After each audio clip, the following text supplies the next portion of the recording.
Olá pessoal, tudo bem? Vamos dar início hoje à nossa aula de número 5 do curso de Estruturas de Concreto, voltados a aplicações em concurso e também para aqueles que têm interesse em aprender um pouco mais sobre a disciplina para aplicações práticas em projetos, em obras, edificações, dentre outros aspectos. Bom, então o objetivo da nossa aula de hoje é tratar sobre análise e dimensionamento de estruturas de concreto armado, mencionando um pouco análise estrutural e alguns aspectos relacionados à não linearidade geométrica. Bom, então, dentre os objetivos, a apresentação dos princípios básicos da análise estrutural das construções de concreto, conforme indicações e recomendações da ABNT NBR 6118, que é a principal referência para estruturas de concreto no âmbito nacional, e também conforme recomendações da literatura técnica internacional. Bom, então, separamos a aula de hoje basicamente em três aspectos principais. Algumas considerações iniciais para contextualizá-los sobre o assunto, sobre o conteúdo e algumas características gerais. Segundo ponto, métodos de análise estrutural conforme as recomendações da norma brasileira de concreto. E um terceiro aspecto que seria a não linearidade geométrica, que é principalmente importante na avaliação de edifícios de concreto armado e também de outros tipos de materiais também. Bom, então, como considerações iniciais, o objetivo de uma análise estrutural é determinar os efeitos que determinadas ações atuantes nos pavimentos, ações atuantes na estrutura de fechamento lateral, exercem sobre os elementos estruturais. E são bastante importantes esses efeitos justamente do ponto de vista de verificações no âmbito do estado limite último e no estado limite de serviço. São basicamente verificações a serem realizadas na filosofia de cálculo do método dos estados limites. Bom, então o que é que devemos ter como um pensamento importante a título de considerações iniciais? Que a distribuição dos esforços internos, tensões, deformações, deslocamentos, na parte, ou seja, numa parte da estrutura ou na estrutura como um todo, são avaliados exatamente nesse aspecto análise estrutural. Bom, outro aspecto importante é que a concepção de um ou mais modelos analíticos para avaliação estrutural. Então é bastante comum dentro da avaliação de um prédio, de uma residência, de pontes e viadutos, de alguns outros sistemas estruturais, que durante a concepção, a fase de avaliação estrutural, análise estrutural, serão construídos alguns modelos para dimensionamento de diferentes tipos de elementos estruturais. Então, em função da complexidade da estrutura, por exemplo, pode ser que seja necessário a criação de dois ou mais modelos, duas ou mais hipóteses para avaliação de como a estrutura se comporta dentro da realidade. Bom, eu coloquei uma ilustração também que define bem essa concepção do modelo. Então notem que existe um edifício aqui real, né, uma modelagem tridimensional do edifício, e ele pode ser separado em diferentes modelos estruturais, a depender do maior ou menor rigor que o engenheiro queira proporcionar à análise estrutural, ou eventualmente que a ferramenta computacional consiga oferecer ao usuário. Então são alguns aspectos a título de considerações iniciais. Bom, em relação a métodos de análise estrutural, o que a norma brasileira recomenda, o que a literatura internacional em geral recomenda nesse quesito? E por que é importante a gente mencionar, Alberto, tópicos específicos sobre análise estrutural? Porque é daqui que parte a nossa etapa de dimensionamento dos elementos estruturais, que são assuntos bastante cobrados e bastante recorrentes em provas de concurso, ou eventualmente no desenvolvimento de projetos e detalhamentos de estruturas. Bom, então, o método das análises estruturais recomendados pela norma brasileira, a BNT NBR 6118, pode ser realizado a partir de algumas metodologias retratadas entre os itens 14.5.2 e 14.5.6, ou seja, a gente tem aqui basicamente 5 metodologias de análise básicas a serem realizadas. A primeira delas, e mais simples, é uma metodologia que conhecemos a partir da resistência dos materiais, que é a análise linear de estruturas, ou seja, eu avalio tanto a análise sob o ponto de vista geométrico, ou seja, eu aplico determinados carregamentos e avalio, faço análise estrutural, determinação dos esforços, determinação das tensões, deformações, a partir de uma configuração inicial indeformada, ou seja, eu não mexo numa não linearidade geométrica. E um outro aspecto também que a resposta do material a gente considera como sendo linear, ou seja, é o tipo de análise mais simples que a gente pode produzir dentro de um projeto. Então, a análise linear, conforme algumas recomendações da norma brasileira, ela avalia basicamente o comportamento elástico linear para os materiais, ou seja, não avalia não linearidades associadas ao concreto, associadas ao aço, ou eventualmente a outro tipo de material que esteja fazendo parte do sistema estrutural. Além disso, análise global realizada a partir da seção bruta de concreto. Então é muito conveniente dentro de um projeto de um edifício, por exemplo, que a gente avalie, faça uma análise linear, por exemplo, em que eu avalie a seção bruta do concreto, ou seja, não avalie ainda a influência que uma armadura de aço longitudinal ou transversal proporciona a um dado elemento estrutural. Claro que na análise global, de forma geral, isso pode ser feito com a seção bruta, desde que a gente introduza também alguns fatores de redução de rigidez para tornar a nossa análise de certa forma representativa. Olá! Se você chegou até aqui é porque você está gostando da aula. Então, que tal um super desconto exclusivo para você aproveitar o curso completo? Copie o cupom de desconto que está aparecendo na sua tela e utilize-o no ato da compra. O link do produto está na descrição do vídeo. Até mais! Bom, os resultados podem ser utilizados tanto em avaliação do estado limite de serviço como no estado limite último. Bom, no estado limite de serviço é válido ressaltar, pessoal, também que a análise linear deve ser utilizada com restrições acentuadas. Por quê? Porque em muitos casos, como na análise, por exemplo, de uma laje isolada, um painel de laje ou de uma viga de concreto, é importante que eu introduza não linearidade do material, ou seja, não linearidade do concreto, decorrente de fissuração, de deformação lenta, dentre outros aspectos, e também decorrente da densidade de armadura dentro da seção de concreto. Agora, se eu avalio o estado limite de serviço sob o ponto de vista global, aí eu já não tenho tanto problema em avaliar a partir dessas seções brutas de concreto e, portanto, de uma análise linear, conforme recomendado.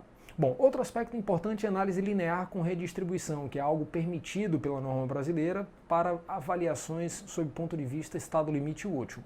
Ou seja, pode ser que numa determinada laje de concreto contínua eu permita uma certa quebra de rigidez da laje, né, em regiões dos apoios, por exemplo, e permita uma redistribuição de esforços. Ou seja, se eu começo a quebrar um pouco da rigidez da laje próximas aos apoios, eu começo a transmitir um pouco mais de momentos fletores e um pouco mais de deslocamentos para a região central. Então essa análise, em geral, com redistribuição de esforços, ela é feita para o estado limite último, principalmente. Claro que, se a gente enxerga uma segurança e uma coerência para a avaliação do estado limite de serviço, com severas restrições podemos conduzir também, perfeito? Bom, então, como recomendações da norma brasileira, temos redistribuição de esforços para combinações de carregamentos no estado limite último, condições de equilíbrio e ductilidade devem ser verificadas, então sempre quando a gente menciona ductilidade, mencionamos capacidade de deformação. Então esse é um requisito importantíssimo para possibilitar a hipótese de redistribuição de esforços. É desejável que não haja redistribuição de esforços para verificações em serviço. É desejável, não é estritamente proibido. Perfeito? Bom, outros aspectos também importantes referem-se à análise plástica. Análise plástica, por exemplo, é uma alternativa bastante utilizada quando dimensionamos estruturas de aço, estruturas mistas de aço e concreto. Aqui no concreto armado ela não é tão comum, mas pode ser utilizada também. Mas de qualquer forma, a consideração de uma análise plástica perpassa pela consideração das não linearidades, seja ela geométrica e também do material. Levamos em consideração também modelos rígido-plásticos perfeitos ou elastoplásticos perfeitos, então essa é uma forma também da gente conduzir uma análise plástica, e avaliações apenas sob o ponto de vista estado limite último. Então é essa a recomendação da literatura técnica em geral. Para avaliação em serviço não faz sentido falar em análise plástica. Bom, existe também uma recomendação, pessoal, importante, que é com relação à análise plástica em situações de carregamento cíclicos. Então devemos evitar esse tipo de solicitação porque existe uma possibilidade grande de ruptura, seja por fadiga, por exemplo, seja por uma extensão de fissuras iniciais em função da natureza do carregamento cíclico. Por exemplo, em situações em que estejamos verificando pontes e viadutos que têm carregamentos cíclicos com grande frequência de ocorrência ao longo da vida útil. Bom, outros aspectos também do ponto de vista análise estrutural referem-se à análise não linear. Então, por exemplo, o objetivo é avaliar o comportamento não linear geométrico e dos materiais, seja de forma exata, de forma aproximada ou de forma linear modificada. E deve levar em consideração a influência das armaduras na resposta estrutural. Pode ser aplicável tanto ao estado limite último como no estado limite de serviço. Um grande exemplo de avaliação não linear, por exemplo, é a verificação das flechas em lajes de concreto armado, em que devemos levar em consideração a questão de fissuração do concreto, fluência e também o conceito de inércias médias em seções que atuam parcialmente fissuradas. Bom, e uma outra análise também é a análise através de modelos físicos, ou seja, existem determinados tipos de estruturas, elementos estruturais que os modelos analíticos que temos disponíveis na literatura técnica, ou as modelagens via elementos finitos, ou via faixas finitas, ou análises de grelha, por exemplo, de elementos finitos, elas não são capazes de reproduzir determinado comportamento do material. Então, nessas situações, utilizamos o recurso de análise experimental, análise através de modelos físicos com correlação em relação ao nosso modelo real. Bom, e para finalizar nossa aula, tem um aspecto importantíssimo que refere-se à não linearidade geométrica. Então, esse é um assunto que pode ser solicitado e aplicado em provas de concursos ou também na prática, no desenvolvimento de projetos que se refere à não linearidade geométrica. Bom, então a não linearidade geométrica, pessoal, é uma forma da gente avaliar a influência da interação entre os carregamentos e os deslocamentos observados na estrutura. Por exemplo, imagine que eu tenho um edifício alto será solicitado lateralmente por um carregamento de vento. Ora, a estrutura vai se deslocar lateralmente e haverá uma interação entre esses deslocamentos laterais e as cargas gravitacionais atuantes em cada um dos pavimentos. Então, dessa forma, se eu não utilizo uma filosofia, uma metodologia para avaliação da não linearidade geométrica, eu posso estar subestimando os esforços solicitantes nos elementos de pilares, elementos de vigas, por exemplo, ou eventualmente no elemento de laje também.